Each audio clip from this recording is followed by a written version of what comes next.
안녕하세요. 4월 24일 일요일입니다. 대한민국 국민들이 멘붕에 빠지고 있습니다. 지독히 무능한 정권은 퇴임 전날까지 나라를 쑥대밭으로 만들고 있습니다.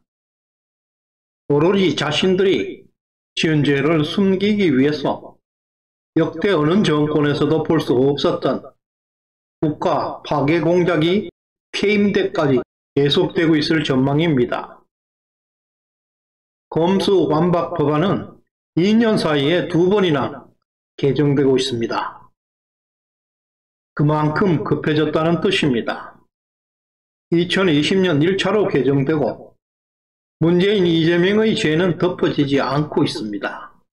이제 또 2차 개정을 급하게 서두르고 있습니다. 그러나 죄와 벌은 한 몸통입니다. 아무리 그래도 소용이 없습니다.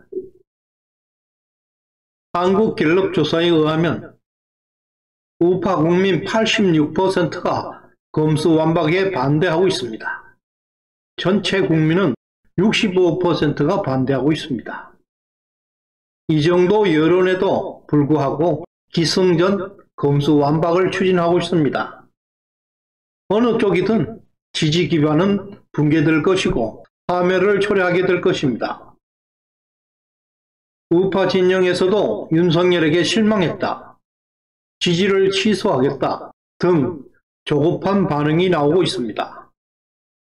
윤석열 당선인이 그렇게 호락호락한 사람일까요? 정치 시작한 지 10개월 만에 세계 10대 강국의 대통령에 올랐습니다. 지금 구독과 좋아요 버튼을 꾹 눌러주십시오. 최고의 방송으로 보답하겠습니다. 최근 검수완박의 야합으로 좌우 모두 부글부글 끓고 있습니다. 이에 대해 윤석열 정부는 어떤 해법을 가지고 있는지 지금부터 조명해 보기로 하겠습니다. 1. 권성동은 배신자인가? 2. 죄는 사라지지 않는다. 3. 윤석열에게 3장의 카드가 있다. 이와 같은 3가지 주제로 말씀드리도록 하겠습니다. 첫 번째, 권성동은 과연 배신자인가? 권성동은 윤석열의 중마고우라고 합니다. 윤핵관으로도 알려져 있습니다. 윤석열의 막강한 배경으로 원내대표에 당선되었습니다. 정치 초년생 윤석열은 중마고우에게 많은 것을 믿고 맡겼을 것입니다. 배신은 가까운 사람에게 나옵니다. 권성동은 유승민, 이준석과 함께 바른미래당에서 넘어왔습니다. 현재 전라도가 대한민국을 잡아삼키고 있듯이 소수의 바미당 출신들이 거대 국힘당을 집어삼키고 있습니다. 국힘당을 검수완박, 공범자로 만들고 있습니다. 가만히 있어도 이길 수 있는 6.1 지방선거를 어렵게 만들고 있습니다. 이런 경천동지할 중대사안이 윤석열 당선인의 지시나 허락, 동의도 없이 진행되었다고 합니다. 그렇다면 야비고 반란입니다. 이것은 4월 22일 권성동의 검수완박 야반을 추인하고 있는 국힘당 의총 모습인데요. 국힘당 의원 113명 중 어느 한 명도 검수완박에 반대 성명을 내놓는 사람이 없습니다.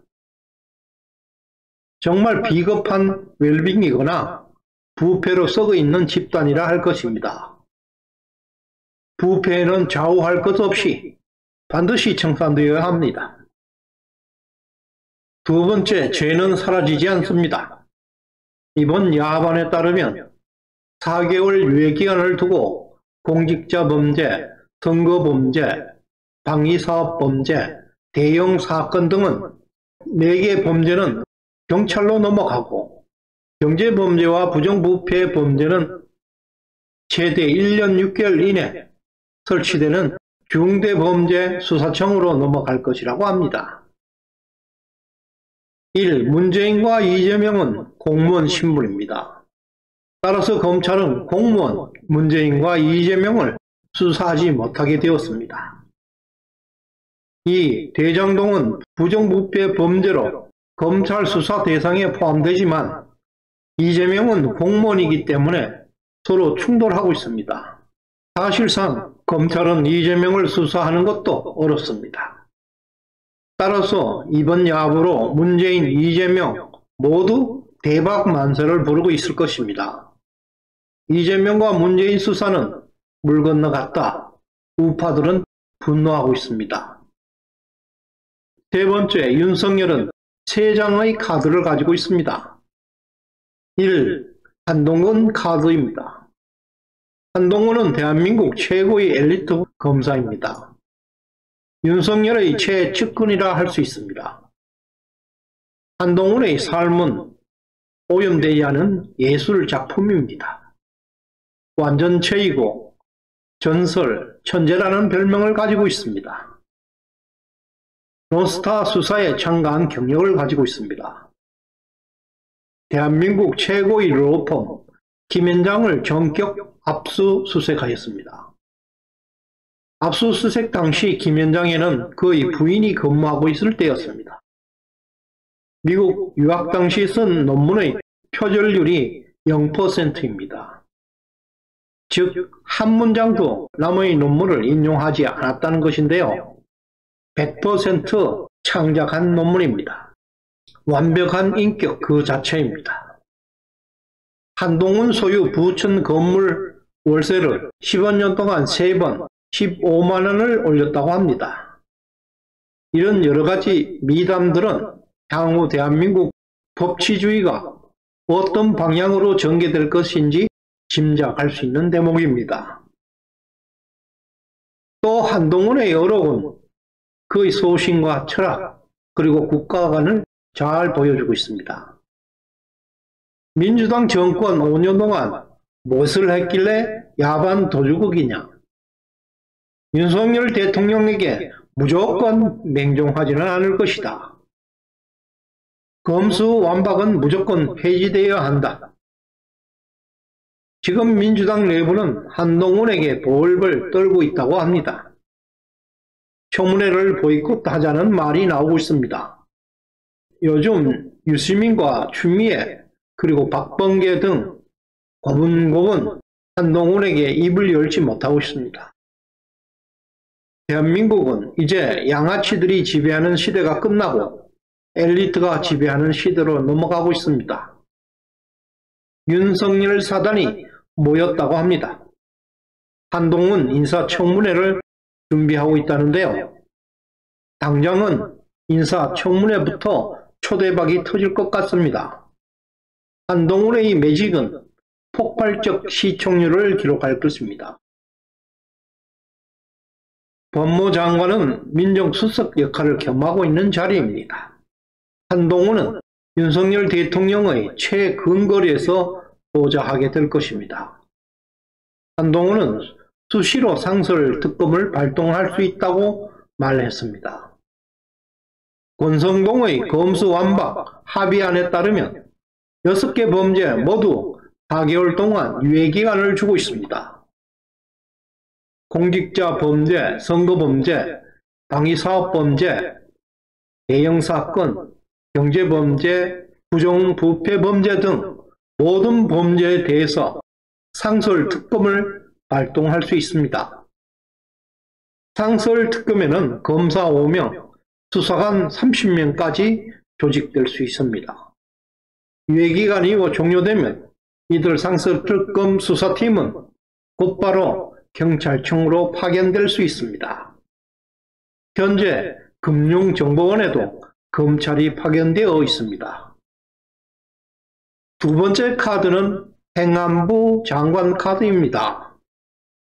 윤 당선인은 행안부 장관의 최측근 이상민을 배치하고 있습니다. 이상민 장관은 충안고 서울법대 출신으로 윤 당선인의 직속 후배입니다. 박근혜 대통령과도 인연이 많은 분입니다. 경찰청은 행안부에 소속되어 있습니다. 윤 당선인은 경찰청을 완전 장악하기 위해서 골수 측근 이상민 장관을 보내고 있습니다. 이상민 행안부 장관은 경찰청 산하에 최대한 독립성이 보장되고 외풍을 차단해서 지금의 검찰 특수부와 같은 조직을 만들 것으로 보입니다. 그 경찰 특수부에서 상설 특검팀이 파견되어 들어오게 될 것입니다. 따라서 검수 완벽은 소용이 없습니다. 범죄는 절대 사라지지 않습니다. 꼼짝 나라입니다. 수사 주체를 바꾸는 저급함 꼼수는 절대 정통 엘리트들에게는 통하지 않습니다. 세 번째 마지막 카드는 대통령의 거부권 행사입니다. 권성동 합의안 5항에는 중대범죄수사청을 1년 6개월 이내에 설치한다고 명시하고 있습니다. 윤석열 대통령은 그 중수청 법안에 당연히 거부권을 행사할 것입니다. 거부권이 행사되면 국회 3분의 2 이상 찬성이 있어야 법률로 통과됩니다. 윤석열 정부에서는 민주당 172석으로 어떤 법도 제정될 수가 없습니다. 이와 같이 윤석열은 이미 3개의 카드를 철저하게 준비하고 있습니다. 검수완박 사태로 인해서 모든 국민들이 현 정권의 실태를 알았습니다. 1. 자신들의 비리를 덮기 위해서 70년 사법 시스템까지 붕괴시키는 것이 증명되고 있습니다. 2. 특히 검수완박을 추진하는 핵심은 부정선거를 숨기고 대장동 게이트를 숨기는 것입니다. 3. 민주당뿐만 아니라 국힘당 등 여야 기성 정치인들 상당수가 부패에 연루되어 있음을 보여주고 있습니다. 윤석열, 한동훈, 이상민 라인은 대한민국 최고 엘리트들입니다. 삼류 정치꾼들에게 보지 못했던 차원 높은 국가 경영을 보게 될 것입니다. 우리가 뽑은 정권입니다. 지금은 인사청문회를 두고 대통령은 말을 아끼고 있습니다. 세 장의 카드가 엄청난 폭발이 일어날 것입니다. 윤석열은 언제나 그 자리에 있을 것입니다. 위기 때마다 보이지 않는 힘이 그를 돕고 있습니다. 감사합니다.